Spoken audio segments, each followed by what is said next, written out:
మీ business ఏదైనా మీ ఊర్లో promotion చేయాలంటే అది సుమన్ టీవీతోనే సాధ్యం. ఇప్పుడే సంప్రదించండి. అందరికీ నమస్కారం.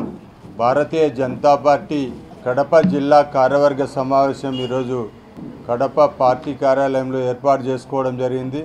రాబోయే రోజుల్లో పార్టీని ఏ విధంగా ముందుకు తీసుకెళ్ళాలి, అదేవిధంగా ప్రజా సమస్యల పరిష్కారం విషయంలో ఏ విధంగా ముందుకు పోవాలనే కార్యాచరణ కోసం ఈరోజు ఈ సమావేశం ఏర్పాటు చేసుకోవడం జరిగింది.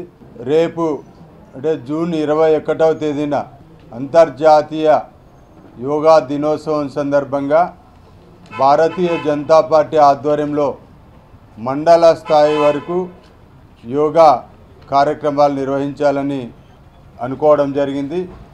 జాతీయ పార్టీ ఆదేశాల మేరకు అదేవిధంగా జూన్ 23వ తేదీన డాక్టర్ శ్యామా ప్రకాష్ ముఖర్జీ గారి బలిదాన దినోత్సవం సందర్భంగా పోలింగ్ బూత్ స్థాయి వరకు కార్యక్రమాలు ఏర్పాటు చేయాలని, అదేవిధంగా జూన్ 23 నుంచి జూలై 6 వరకు ప్రతి కార్యకర్త ఒక చెట్టు భరతమాత కోసం అని చెప్పి ప్రతి కార్యకర్త అంటే ఈ పర్యావరణ సమతుల్యత కోసం నరేంద్ర మోడీ గారు పిలిపించారు.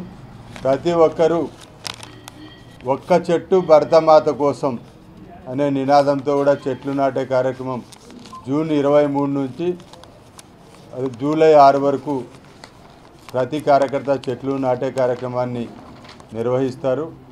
అదేవిధంగా ముఖ్యంగా మనం చూసినట్టయితే కడప జిల్లాలో అనేక సమస్యలు ఈరోజు ప్రజల ముందర ఉన్నాయి.